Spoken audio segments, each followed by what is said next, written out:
ಓಂ ಶ್ರೀ ಗುರು ಬಸವಲಿಂಗಾಯ ನಮಃ.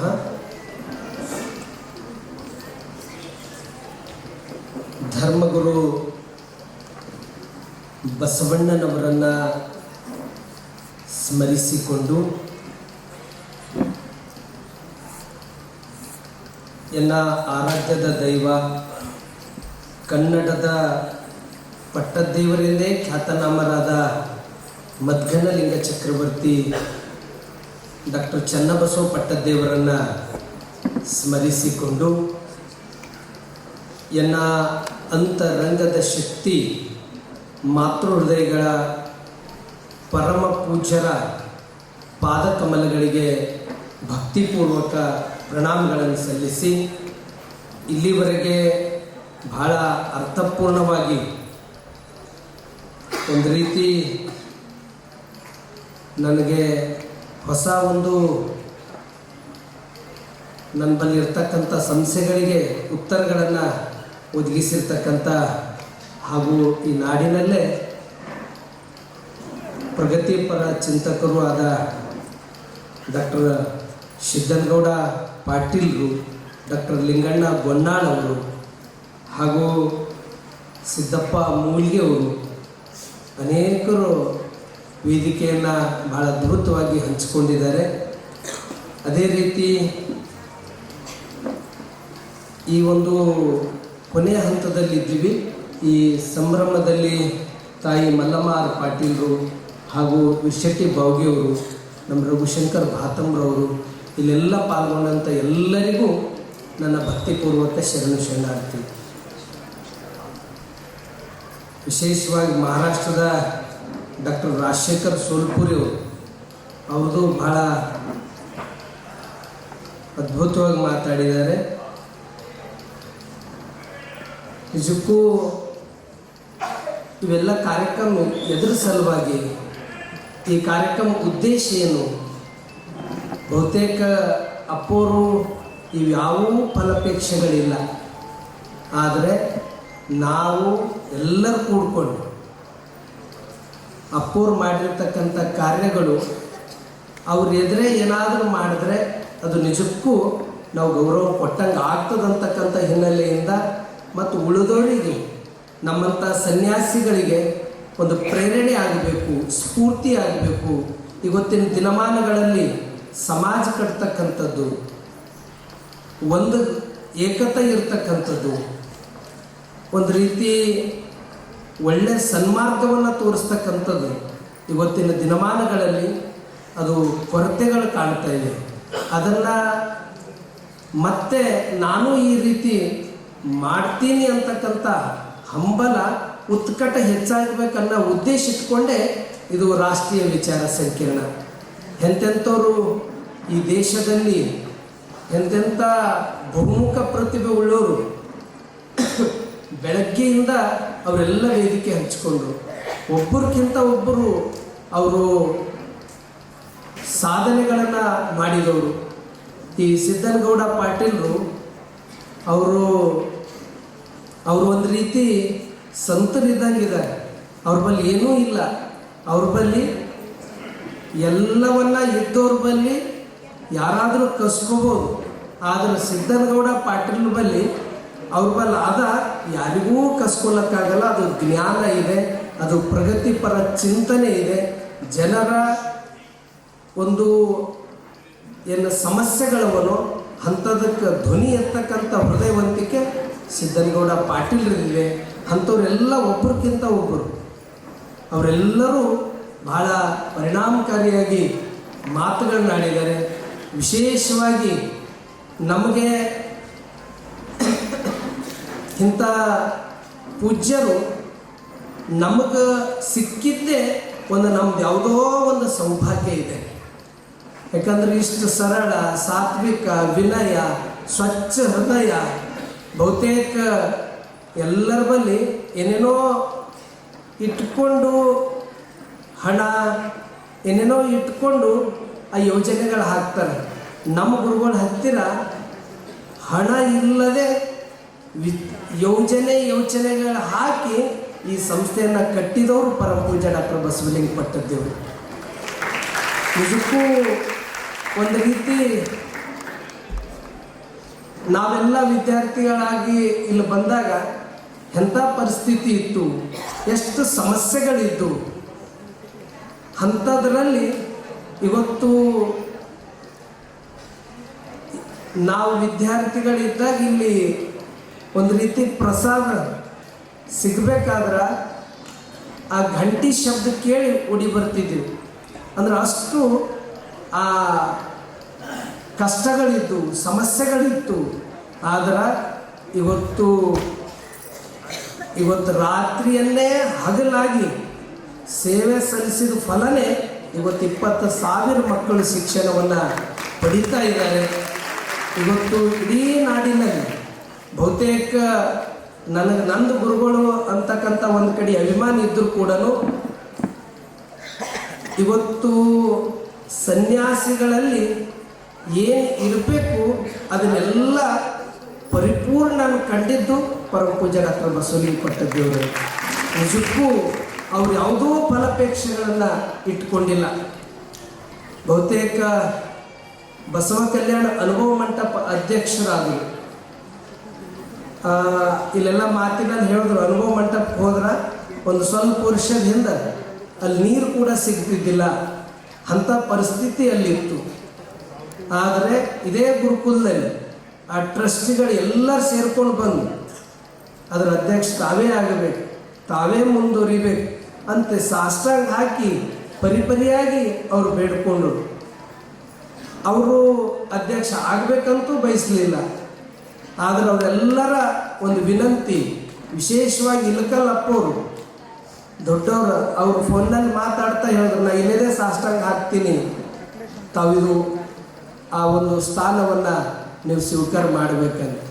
ಯಾವಾಗ ಪೂಜ್ಯ ಡಾಕ್ಟರ್ ಬಸವಲಿಂಗ ಪಟ್ಟದೇವರು ಅನುಭವ ಮಂಟಪದಲ್ಲಿ ಪಾದಾರ್ಪಣೆ ಮಾಡಿದ್ರು, ಇಡೀ ಜಗತ್ತೇ ಅನುಭವ ಮಂಟಪ ನೋಡಂಗ ಅದು ಮಾಡಿದ ಶ್ರೇಷ್ಠ ಪರಮ ಪೂಜ್ಯ ಡಾಕ್ಟರ್ ಬಸವಲಿಂಗ ಪಟ್ಟದೇವರು ಸಂತ. ಅವರೆಲ್ಲೇ ಕೂಡ ಅವರು ಪಾದಾರ್ಪಣೆ ಮಾಡಿದ್ರಂದ್ರೆ ಅದು ಏನೇ ಇದ್ದರೂ ಕೂಡ ಅದು ಭಾಳ ಜನ ಮಠಾಧೀಶರು ಒಂದೇ ವೇದಲ್ಲಿ ಹೋಗ್ತಾರೆ. ಶಿಕ್ಷಣ ಅಂದರೆ ಶಿಕ್ಷಣ ಸೇವಾ, ಕೃಷಿ ಅಂದರೆ ಕೃಷಿ. ಆದ್ರೆ ನಮ್ಮ ಗುರುಗಳು ಇಷ್ಟೆಲ್ಲ ಇದ್ದರೂ ಕೂಡ ಒಂದು ಕಡೆ ಶಿಕ್ಷಣ, ಈ ಕಡೆ ಸಾಮಾಜಿಕ, ಧಾರ್ಮಿಕ, ಸಾಹಿತ್ಯ ಎಲ್ಲ ರಂಗದಲ್ಲಿ ಇವತ್ತಿಗೂ ಅವರು ಸಮಯ ಕೊಡೋದು, ಅದು ಮುಂಚೂಣಿಯಲ್ಲಿ ಅಪ್ಪುಗಳು ಇದರಲ್ಲಿಕ್ಕಿ ಅವ್ರ ಪ್ರಾಂಜಲ ಮನಸ್ಸು, ಅವ್ರ ಉದ್ದೇಶ, ಅವರಿಗೆ ಅವ್ರ ಗುರಿ ಅವೆಲ್ಲವೂ ಸ್ವಚ್ಛ ಇರ್ತಾವೆ. ಅದರ ಸಲುವಾಗಿ ಪೂಜ್ಯರದಿಂದ ಆ ಕಾರ್ಯಗಳು ಯಶಸ್ವಿ ಆಗಲಿಕ್ಕೆ ಅವ್ರ ಮನಸ್ಸು ಸ್ವಚ್ಛದ, ಶುದ್ಧದ ಮತ್ತು ಜನಪರ ಜೀವಪರ ಕಡಿಮೆ ಹೆಚ್ಚಿನ ಕಾಳಜಿ ವಹಿಸಿದ ಸಲುವಾಗಿ ಎಲ್ಲವೂ ಯಶಸ್ವಿ ಆಗ್ತಾವಂತ ಹೇಳಿಕ್ಕೆ ಇವತ್ತು ಈ ಶಿಕ್ಷಣ ಸಂಸ್ಥೆ ಇರ್ಬೋದು, ಧಾರ್ಮಿಕ ರಂಗದಲ್ಲಿ ಲಿಂಗಾಯತ ಮಠಾಧಿಪತಿಗಳ ಒಕ್ಕಟ್ಟ ಇರ್ಬೋದು, ಅನೇಕ ಇದರಲ್ಲಿ ಅಪ್ಪರು ಎಲ್ಲಿ ಪಾದಾರ್ಪಣೆ ಮಾಡ್ತಾರೋ ಅದು ಯಶಸ್ವಿ ಆಗಿದೆ.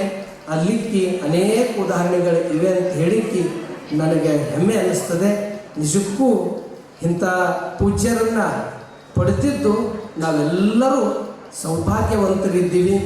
ಭಾಳ ಜನ ಇಲ್ಲಿ ಮಾತಿನಲ್ಲಿ ಏನೋ ಹೇಳಿದ್ರು, ಅದು ನಿಜಕ್ಕೂ ನಂದು ಯಾವುದೋ ಜನ್ಮದ ಸೌಭಾಗ್ಯ ಇದೆ, ನನಗಿಂಥ ಗುರುಗಳು, ನನಗಿಂಥ ಒಂದು ಸೇವಾ ಸಿಕ್ಕಿದ್ದೇ ನಂದು ಸೌಭಾಗ್ಯ ಇದೆ ಅಂತ ನಾನು ಭಾವಿಸಿದ್ದೀನಿ. ಯಾಕಂದ್ರೆ ಇಲ್ಲಿ ವೇದಿಕೆ ಮೇಲೆ ಹೇಳಿದ್ರು ಆ ವಿಷಯದಲ್ಲಿ ಅಷ್ಟೇ ಅದಕ್ಕೆ ಇದ್ದಿನ ಮನಸ್ಸಿನಲ್ಲಿ ಇರ್ತಕ್ಕಂಥ ಮಾತನ್ನು ನಾನು ಹಂಚ್ಕೊಂಡಿದ್ದೀನಿ.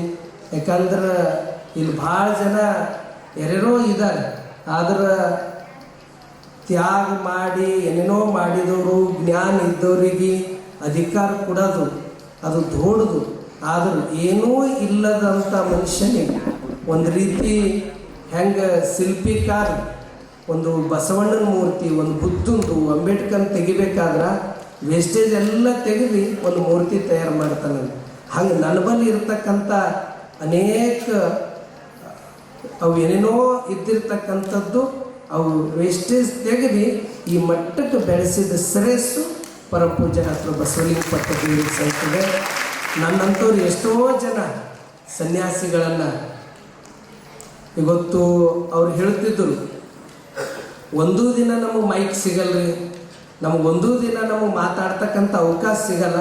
ಆದರೆ ಭಾಲ್ಕಿ ಅಪೂರ್ವಲ್ ಬಂದರು ಎಂಥ ಮನುಷ್ಯನೂ ಒಬ್ಬ ಪ್ರವಚನಕಾರ ಆಗ್ತಾರ ಅಂತಕ್ಕಂಥದ್ದು ಇದ್ದಿದ್ದು ಅವರು ಮಠಾಧೀಶರೇ ಹೇಳಿರ್ತಕ್ಕಂಥದ್ದು.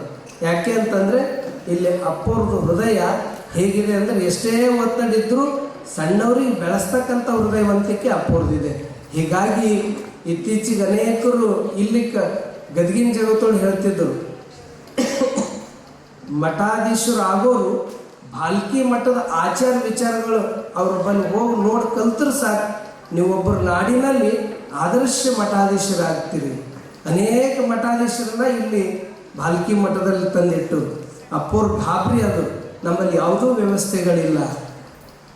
ಎಷ್ಟು ಸಮಸ್ಯೆಗಳು ಮಠದಾಗಿದ್ದು ಅಂತಂದ್ರೆ ಅಪ್ಪೋರಿಗೆ ಸರಿಯಾಗಿ ಯಾವುದೂ ವ್ಯವಸ್ಥೆಗಳಿದ್ದಿಲ್ಲ. ಮಧ್ಯರಾತ್ರಿ ಎಲ್ಲೆಲ್ಲೇನೋ ಕಾರ್ಯಕ್ರಮ ಮುಗಿಸ್ಕೊಂಡು ಅವರು ಮಠಕ್ಕೆ ಬಂದ್ರೆ ಇಲ್ಲಿ ನಮ್ಮ ಮಹೇಶ್ ಅಣ್ಣವ್ರು ಇದ್ದಾರೆ, ಅವರಿಗೆಲ್ಲ ಅವ್ರು ಸೇವೆ ಮಾಡಿದವರು ಇದ್ದಾರೆ. ಮೋಹನ್ ರೆಡ್ಡಿ ಅಣ್ಣವ್ರು ಇರ್ಬೋದು, ಧನರಾಜ್ ಅಣ್ಣವರು, ಎಲ್ಲರಿಗೂ ಗೊತ್ತಿದೆ. ಅಪ್ಪೋರು ರಾತ್ರಿ 1 ಗಂಟೆ 2 ಗಂಟೆ ಮಧ್ಯರಾತ್ರಿ ಬಂದ್ರೆ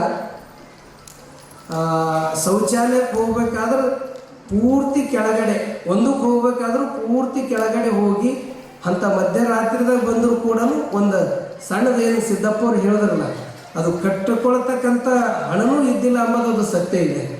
ಅಂದ್ರೆ ಅಷ್ಟು ಕಷ್ಟಗಳ ಸಮಸ್ಯೆಗಳ ಮಧ್ಯದಾಗ ಅಪ್ಪೋರು ಇದು 0 ಇದ್ದಿರ್ತಕ್ಕಂಥದ್ದು ಏನೂ ಇಲ್ಲದ ಜಾಗಕ್ಕೆ ಇದು ನಂದನವನ್ನು ಮಾಡಿದವರು ಪರಮಪೂಜ್ಯ ಡಾಕ್ಟರ್ ಬಸವಲಿಂಗ ಪಟ್ಟದೇವರು.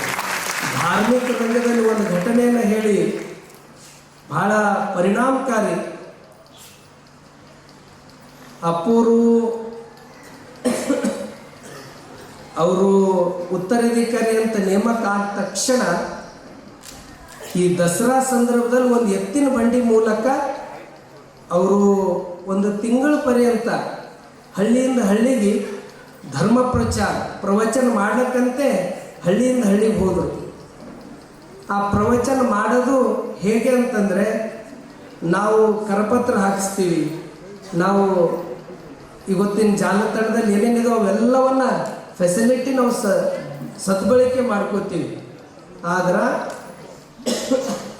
ಅಪೂರ್ವ ಪ್ರವಚನ ಮಾಡುವಾಗ ಸ್ವತಃ ಒಂದು ಹಳ್ಳಿಗೆ ಹೋಗಿ ಅಲ್ಲಿ ಊರಿನ ಜನರಿಗೆಲ್ಲ ವಿಶ್ವಾಸವನ್ನು ತೆಗೆದುಕೊಂಡು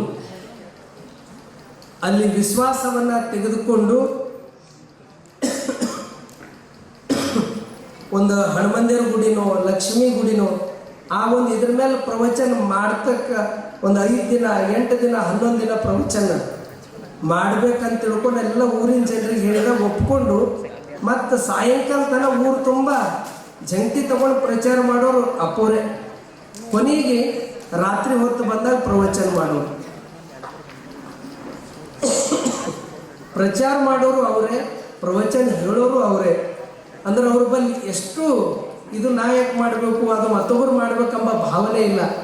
ಏನಾದರೂ ಮಾಡಿ ಸಮಾಜ ಕಟ್ಟಬೇಕು, ಬಸವಣ್ಣವ್ರ ತತ್ವ ಜನಮನಸ್ಸದಲ್ಲಿ ಅದನ್ನು ಉಳಿಬೇಕು, ಎಲ್ಲರೂ ಏಕಲಿಂಗ ನಿಷ್ಠರಾಗಬೇಕಂತಕ್ಕಂಥ ಕಳಕಳಿ ಅಪ್ಪೋರು. ಮಹಾರಾಷ್ಟ್ರದಲ್ಲಿ ಒಂದು 30 ವರ್ಷದ ಹಿಂದೆ ಒಂದು ಅಕೋಲಾ ಜಿಲ್ಲೆಯಲ್ಲಿ ಮೃತ್ಯುಂಜಯಪುರ ಅಂತ ಒಂದು ಊರಿದೆ. ಮೂರ್ತಿಜಾಪುರ ಆ ಊರಲ್ಲಿ ಪ್ರವಚನ ಮಾಡ್ತಾರೆ. 1 ತಿಂಗಳು ಪ್ರವಚನ ಮಾಡಿದ ಮೇಲೆ ಅಲ್ಲಿ ಒಂದು 200ಕ್ಕಿಂತ ಹೆಚ್ಚು ಕೊನೆಯ ದಿನ ಲಿಂಗದೀಕ್ಷೆ ಪಡ್ಕೊಳ್ತಾರೆ. ಆ ಲಿಂಗದೀಕ್ಷೆ ಪಡ್ಕೊಂಡಿದ್ದ ಮೇಲೆ ಅದು ಲಿಂಗದೀಕ್ಷೆ ಪಡ್ಕೊಳ್ಳೋರು ಭಾಳ ಒಂದು ಕೂಲಿ ಮಾಡೋರು, ಇವತ್ತು ದುಡ್ದಿರ್ತಕ್ಕಂಥದ್ದು ಒಂದು ದುಡ್ಡಿದ ಮೇಲೆ ಜೀವನ ನಡೆಸ್ತಕ್ಕಂಥವ್ರು, ರೈತರು, ಸಣ್ಣ ಪುಟ್ಟ ಒಂದು ಅಂಗಡಿ ಹಾಕೊಂಡು ಕೆಲಸ ಮಾಡೋರು. ಅದ್ರಾಗ ವಿಶೇಷವಾಗಿ ತಳ ಸಮಾಜದವರು ಅಂಥವ್ರಿಗೆ ಒಂದು 200ಕ್ಕಿಂತ ಹೆಚ್ಚು ಜನರಿಗೆ ಲಿಂಗ ದೀಕ್ಷೆ ಕೊಡ್ತಾರೆ. ಲಿಂಗ ದೀಕ್ಷೆ ಕೊಟ್ಟಿದ ಮೇಲೆ 20 ವರ್ಷದ ನಂತರ ಒಬ್ಬ ವ್ಯಕ್ತಿ ಆ ಊರಿಂದ ಭಾಲ್ಕಿ ಮಠಕ್ಕೆ ಬರ್ತಾರೆ.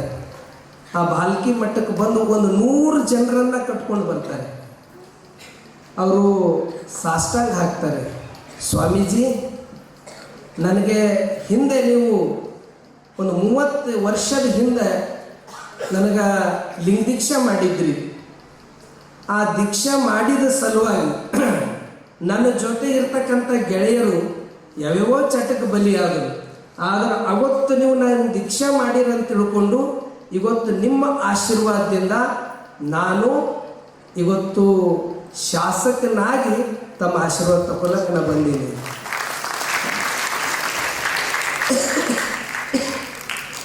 ಅವರು ಹರೀಶ್ ರಾವ್ ಪಿಂಪಳೆ ಅಂತ ಇವತ್ತಿಗೂ ಶಾಸಕರಿದ್ದಾರೆ ಇಲ್ಲಿ ಮಹಾರಾಷ್ಟ್ರದವ್ರಿಗೆ ಗೊತ್ತು. ಕೊನೆಗೆ ಹೇಳ್ತಾರೆ, ನನಗೆ ಇಷ್ಟೆಲ್ಲ ಈ ಮಟ್ಟಕ್ಕೆ ಬರ್ಲಕ್ಕೆ ತಾವು ಕಾರಣ, ಆದರೆ ನಮ್ಮದೊಂದು ಇಚ್ಛೆ ಇದೆ. ನಾನು ಆ ಒಂದು ಅಕೋಲಾ ಜಿಲ್ಲೆಯಲ್ಲಿ ಒಂದು ದೊಡ್ಡ ಪ್ರಮಾಣದಲ್ಲಿ ಆನೆ ಮೇಲೆ ನಿಮಗೆ ಮೆರವಣಿಗೆ ಮಾಡಬೇಕಲ್ಲತ್ತೀನಿ, ತಾವು ಒಂದು ದಿನಾಂಕ ಕೊಡ್ರಿ ಅಂತಂತೆ ಅವ್ರು ಕೇಳ್ಕೊತಾರೆ. ಪರಿಪರಿಯಾಗಿ ವಿನಂತಿ ಪೂರ್ವಕವಾಗಿ 100 ಸರ್ತಿ ಕೇಳ್ತಾರೆ. ಇಬ್ಬರದು ಸಂವಾದ ನಡೀತದೆ. ಬಹುತೇಕ ಆನೆ ಮ್ಯಾಗ ಕೂಡಬೇಕು ಅಂತ ನಾವು ಎಷ್ಟು ಜನ ಬಯಸ್ತೀವಿ, ಆದರೆ ಆನೆ ಮ್ಯಾಗ ಕೂಡಿಸ್ತಾ ಅಂತ ಬಂದವರಿಗೆ ಅಪ್ಪವ್ರು ಹೇಳಿದ್ದೇನು ಅಂದ್ರೆ, ಆನೆ ಮ್ಯಾಗ ನಾ ಕೂಡೋದಲ್ಲ, ನಮ್ಮ ನಿಮ್ಮರ ಎಲ್ಲರ ಒಂದು ಧರ್ಮ ಗ್ರಂಥ ಆಗಿರ್ತಕ್ಕಂಥ ವಚನ ಸಾಹಿತ್ಯಕ್ಕೆ ಆ ಒಂದು ಆನೆ ಮ್ಯಾಗ ಮೆರವಣಿಗೆ ಮಾಡಬೇಕಂತ ಅಪ್ಪವ್ರು ಹೇಳ್ತಾರೆ. ಅವ್ರ ಅಂತಾರೆ ಶಾಸಕರು, ಇಲ್ಲ ಒಂದು ಕಡೆ ವಚನ ಕಟ್ಟಿಬಿಡರಿ, ಮತ್ತೊಂದು ಆನೆ ಮ್ಯಾಗ ನಿಮಗೆ ಕೂಡ್ಸರಿ. ಅವಾಗ ಅಪ್ಪವ್ರು ಅಂತಾರ, ಇಲ್ಲ ಒಂದ್ರ ಮ್ಯಾಗ ಧರ್ಮ ಗ್ರಂಥ, ಒಂದ್ರ ಮ್ಯಾಗ ಧರ್ಮ ಗುರುವಿನನ್ನ ಆ ಧರ್ಮ ಗುರುವಿನ ಒಂದು ಭಾವಚಿತ್ರ ಇಟ್ಟು ನಾವು ಮೆರವಣಿಗೆ ಮಾಡ್ಯಾರ. ಈ ಭಾವ ಈ ಭಾವ ಎಷ್ಟು ಜನರಿಗೆ ಬರ್ತದೆ. ಬಹುತೇಕ ಆ ಸಂದರ್ಭದಲ್ಲಿ ನಮ್ಮಂಥವ್ರು ಯಾರು ಇದ್ರೆ ನಾವು ಕೂಡ್ತೇವೆ ಅಂತಿದ್ದೆವು. ಆದರೆ ಅಪ್ಪವರು ಎಷ್ಟು ಅವರು ಅಂದ್ರೆ ಬಸವತತ್ವದ ಸಲುವಾಗಿ, ಬಸವಣ್ಣವ್ರ ಸಲುವಾಗಿ ನನಗೆ ಮೆರೆಸೋದಲ್ಲ, ಬಸವಣ್ಣನನ್ನು ಮೆರೆಸಬೇಕಂತ ತಿಳ್ಕೊಂಡು ಅಲ್ಲಿ ಅಕೋಲಾ ಜಿಲ್ಲೆಯಲ್ಲಿ ಒಂದು ಸಮ್ಮೇಳನನೇ ಆಯಿತು.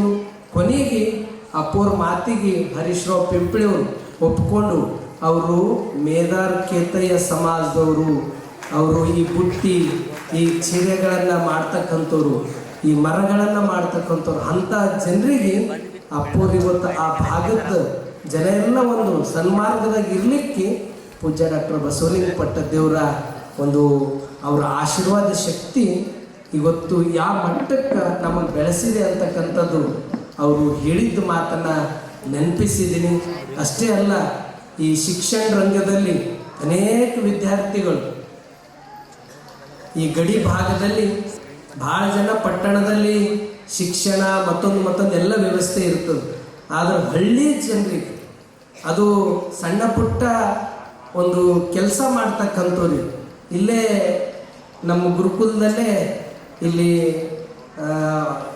ನಿರ್ಮಲಾ ರಾಜ್ಕುಮಾರ್ ಸ್ವಾಮಿ ಅಂತಿದ್ದಾರೆ. ಅವರು ಇಲ್ಲಿ ಎಲ್ಲ ಮಕ್ಕಳಿಗೆ ರೊಟ್ಟಿ ಮಾಡ್ತಾರೆ ಮತ್ತು ಅವ್ರ ತಂದೆ ಗಿಡಗಳಿಗೆಲ್ಲ ನೀರು ಬಿಡ್ತಾರೆ. ಅವ್ರ ಮನೆ ನೋಡಿದ್ರೆ ತಗಡದ ಸೆಡ್ ಅದ.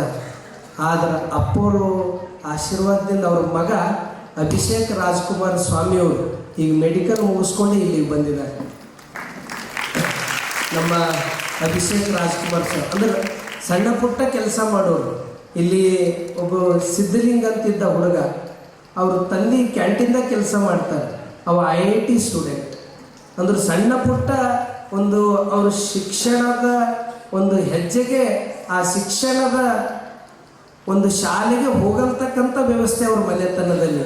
ಆದರೆ ಇವತ್ತು ಅಪ್ಪವರು ನಮಗೆ ಸಿಕ್ಕಿದ ಸಲುವಾಗಿ ನಾವು ಈ ಮಟ್ಟಕ್ಕೆ ಬೆಳೆದೀವಿ ಅಂತಕ್ಕಂಥ ಹೆಮ್ಮೆ ಮಾತುಗಳನ್ನು ಅವರೆಲ್ಲರೂ ಹೇಳ್ತಾರೆ. ನಮ್ಮ ಗುರುಗಳು ಒಂದು ರೀತಿ ಶಿಕ್ಷಣ ರಂಗದಲ್ಲಿ ನಮಗೆಲ್ಲ ಒಂದು ಕಲ್ಪವೃಕ್ಷ ಡಾಕ್ಟರ್ ಬಸವಲಿಂಗ ಪಟ್ಟದೇವರು ಅಂತಿ ಭಾಳ ಹೆಮ್ಮೆಯಿಂದ ಹೇಳ್ತಕ್ಕ ಅನೇಕ ವಿದ್ಯಾರ್ಥಿಗಳು ಹೇಳ್ತಾರೆ. IAS, IPS, IRS ಅನೇಕ ವಿದ್ಯಾರ್ಥಿಗಳು ಇಲ್ಲೇ ಕಲ್ತು ಈ ಮಲ್ಲಮ್ಮ ಪಾಟೀಲ್ ತಾಯಿಯವರು ಇವ್ರ ಮಗ ಇವತ್ತು ಇಲ್ಲೇ ಕಲ್ತು ಮೊದಲನೇ ಕನ್ನಡ ಮಾಧ್ಯಮದಲ್ಲಿ ಕಲ್ತು IAS ಪಾಸ್ ಆಗಿದ್ದಾರೆ. ಇವತ್ತು ಕೇಂದ್ರದ ಸರ್ಕಾರದ HD ಕುಮಾರಸ್ವಾಮಿ ಅವರು PS ಆಗಿ ಕಾರ್ಯ ಮಾಡ್ತಾ ಇದ್ದಾರೆ. ನಾನು 2-3 ಅಷ್ಟೇ ಉದಾಹರಣೆಗಳು ಹೇಳಿದ್ದೀನಿ. ಇಂಥವು ಸಾವಿರಾರು ವಿದ್ಯಾರ್ಥಿಗಳ ಬಾಳಿಗೆ ಅಪ್ಪಗಳು ಬೆಳಕಿದೆ. ಶಿಕ್ಷಣದಲ್ಲಿ, ಸಾಮಾಜಿಕದಲ್ಲಿ, ಈ ಒಂದು ಧಾರ್ಮಿಕ ರಂಗದಲ್ಲಿ ಅಂಥ ಗುರುಗಳು ನಮಗೂ ನಿಮಗೆಲ್ಲರಿಗೂ ಸಿಕ್ಕಿದ್ದು ಒಂದು ಸೌಭಾಗ್ಯ.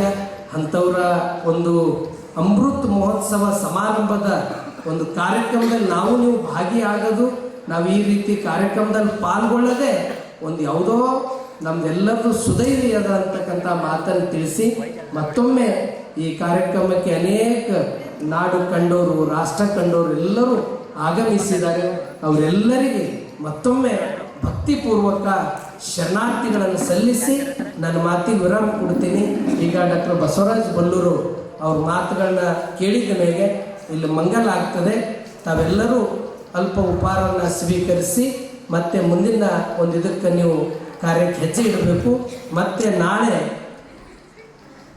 ನಾಳೆ ಸರಿಯಾಗಿ 10 ಗಂಟೆಗೆ ಈ ಕಾರ್ಯಕ್ರಮವನ್ನು ಇಲ್ಲಿ ಅಕ್ಷರ ಸಂತ ಡಾಕ್ಟರ್ ಬಸವಲಿಂಗ ಪಟ್ಟದೇವರು ಅಂತಕ್ಕಂಥ ವಿಷಯದ ಮೇಲೆ ಇಲ್ಲಿ ಡಾಕ್ಟರ್ ಕಿರಣ್ ಗಾಜ್ನೂರ್ ಅವರು, ಡಾಕ್ಟರ್ ಶಶಿಧರ್ ತೋಡ್ಕರ್ ಅವರು ಅವರೆಲ್ಲ ಬೆಳಕು ಚೆಲ್ತಾರೆ. ಡಾಕ್ಟರ್ ವಿಕ್ರಮ್ ವಿಸಾಜಿ ಅವರು ಅವರ ಅಧ್ಯಕ್ಷತೆಯಲ್ಲಿ ನಡೀತದೆ. ಅದೇ ರೀತಿ ನಾಳೆ ಸಾಯಂಕಾಲವರೆಗೆ ಕೊನೆಯ ಸಮಾರಂಭವನ್ನು ದಿನೇಶ್ ಅಮೀನ್ ಮಠ್ ಅವ್ರ ಕಡೆಯಿಂದ ಆ ಸಮಾರೋಪ ನುಡಿಯನ್ನು ನೀವೆಲ್ಲ ಕೇಳೋಣ ಅಂತಕ್ಕಂಥ ಮಾತನ್ನು ತಿಳಿಸಿ ಎಲ್ಲರೂ ನಮ್ಮ ಜೊಬ್ರಿಯವರೆಲ್ಲತ್ತರು 15 ನಿಮಿಷ ಅಲ್ಲ 15 ತಾಸು ಕೂಡ್ಲಕ್ಕೂ ನೀವು ನಿಮ್ಮಲ್ಲ ಭಕ್ತಿ ಶ್ರದ್ಧೆ ನಿಷ್ಠೆ ನನಗೆ ಇದೆ ಅಂತಕ್ಕಂಥ ನಂಬಿಕೆ ನಿಮ್ಮೆಲ್ಲರ ಮ್ಯಾಗ ಇದೆ ಅಂತಕ್ಕಂಥ ಮಾತನ್ನು ತಿಳಿಸಿ ನನ್ನ ಮಾತಿಗೆ ವಿರಾಮ ಕೊಡ್ತೀನಿ. ಎಲ್ಲರಿಗೂ ಶರಣ.